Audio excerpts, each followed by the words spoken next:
It was only 5 years ago that this was called plagiarism. Allow me to roast a little bit here, but not a creator this time. No, an industry. Or let me tell you the story of how I've used a lot of AI thumbnail generators and even attempted to make a ready-to-publish thumbnail that ended up like this.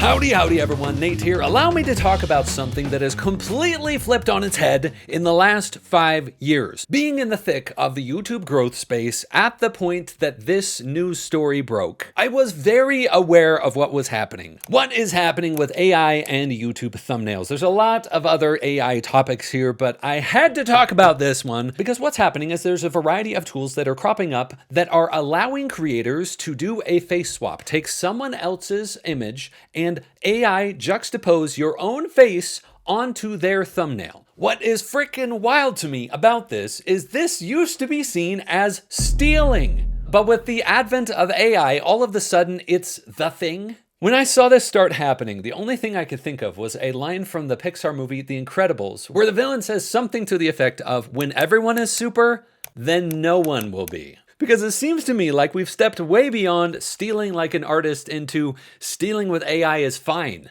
Now hold on here. I want to be courteous and I invite you to be the same in the comments on this video as we talk about this. Because aside from the ethical ramifications of using a tool to AI face swap your face onto someone else's thumbnail, I am also obligated to point out that strategically it will not work. So let's talk about this. What makes a good YouTube thumbnail? 1, it generates a reaction in the potential viewer, curiosity, value, or other emotions. And 2, very importantly, it causes that potential viewer to take action, which is to choose to watch that video, which then hopefully that video delivers on the promise of that thumbnail. But 3, and this is the part that I think is being overlooked, if the thumbnail or the packaging on that video seems too similar to another piece of content, especially if that viewer or a significant amount of those viewers have already watched that other piece of content, they will not watch it. What will come up for most creators is a scale of either A, I've already seen that, scroll on, I'm not gonna click on that video, or the other extreme is, hold on, that looks way too similar to this video that I've already watched. What's going on here? So effectively what that does is it cancels number 1 and number 2 in our list of a good thumbnail. And this is one of the reasons why I've started adding on this layer of advice when it comes to YouTube thumbnails, where many people say, hey, choose common colors, your brand font, your brand elements, all of those things. That's the common advice. But then on top of that, I've actually observed an inverse relationship occurring if there are too many common things, too much familiarity going on, because the audience goes, wait, did I already watch that?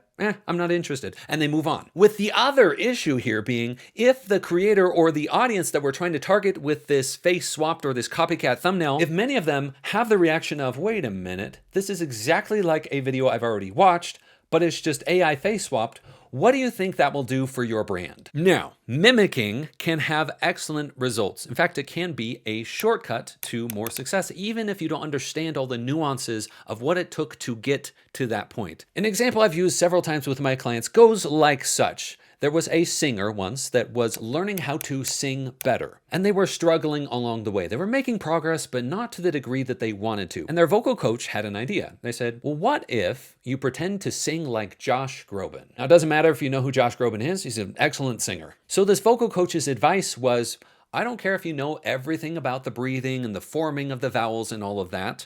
Let's just pretend like you're Josh Groban for a moment. Let's just take yourself out of your own mind for a moment and just play here and say, you know what?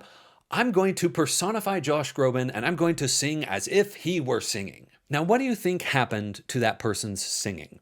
Yeah, it got dramatically better very quickly. And it happened because they didn't necessarily need to know everything that Josh Groban knew. They were just mimicking and playing and learning from the experience. Now, what if in that same situation, the student had said, oh my gosh, I'm Josh Groban now. I'm going to start putting my face on all Josh Groban albums and I'm going to start booking myself at all the exact same venues. I'm basically going to plagiarize Josh Groban at this point. I think you get the point I'm making here.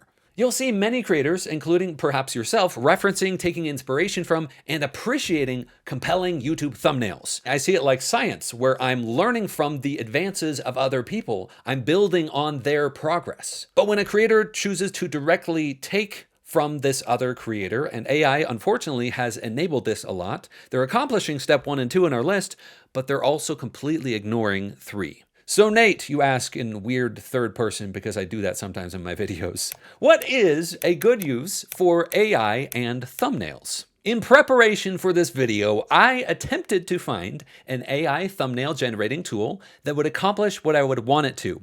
And spoiler alert, I was not able to find it. In fact, along the way, I had a nightmare-inducing experience attempting to use Gemini to generate a thumbnail for me.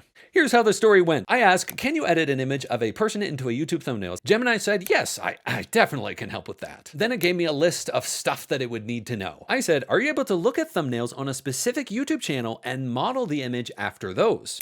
It said, yes, that's a fantastic idea. You're the most brilliant person on earth, Nate. So I said, all right, here's the image of me, provided all the stuff it was asking for. And it generated this. Now I need to pause here and acknowledge that's pretty amazing. For simply typing in some stuff, providing some point of reference, that's awesome. The ability to click our fingers a few times and have an image be generated is awesome. However, you knew there was a big but coming here. It got the text right. AI didn't used to be able to do that, but the reference format, it got that completely wrong. So I said, nah, that's wrong. And I provided an image of a specific thumbnail to model the image after. And after apologizing profusely at its misunderstanding, it returned with this. All right. Okay, right? Okay. So here is where I said, all right, I'm going to actually test this and say, can I turn this image that it gave me into a thumbnail that I would actually want to publish? So I began the process of attempting to edit the thumbnail using text prompts. So I said, zoom in on the person's face more, brighten and add sharpness to the image also. It said, great, let's zoom in on the person's face, brighten and add sharpness while maintaining the overall style we've established. What did I get? What the heck?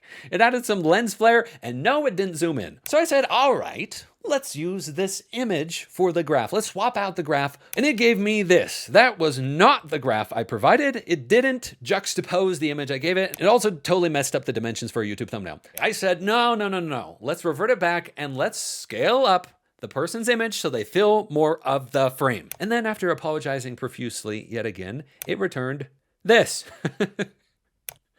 The exact same image. I attempted over and over. I said, you didn't zoom in on the person's face more. I tried over and over and over to try to get it to zoom in on my freaking face, and it just wouldn't do it. It did change my shirt color though, which was nice. So then I asked it a key thing.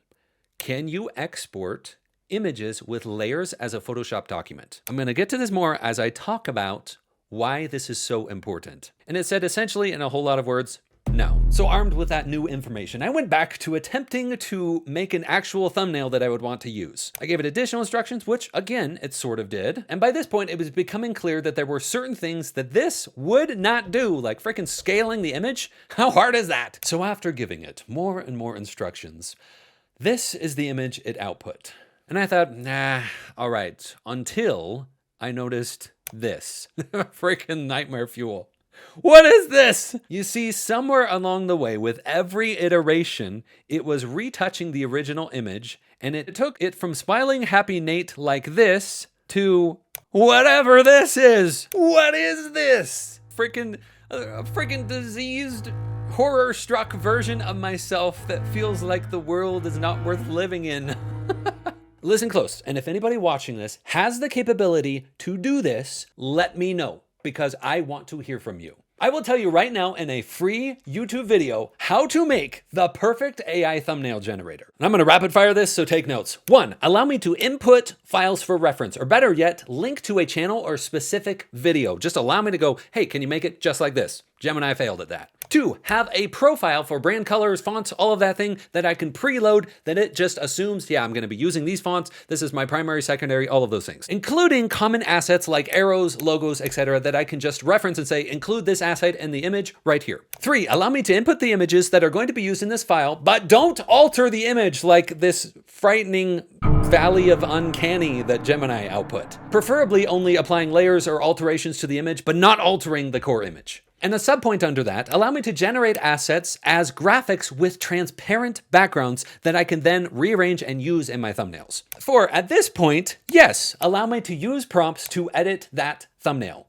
including things that AI is really good at, like a certain art style or extending a background in the background of the image. Then fifth, allow me to output an editable file like a Photoshop or a Canva file that has all of the layers built into it. It's supremely frustrating to have to prompt over and over again and not get the desired result. And six, this is a bonus, suggest or create alternates to the same core concepts so I can use those as A/B testing for that thumbnail. Let's say I make one and I say, all right, how are ways we can alter this? I know some really great companies doing really good AI tools, and I'm partnered with some of them, but I would give this same feedback to any company that's attempting to generate AI YouTube thumbnails. I've ranted, I've raved, I've given my feedback. What else is there to cover? Well, what is the future of AI and YouTube thumbnails? My strong prediction here is it's thumbnails like what I just described, but especially thumbnails that don't seem like AI thumbnails. But while we're impatiently waiting for that to happen, in the meantime, you can just make unthumbnails.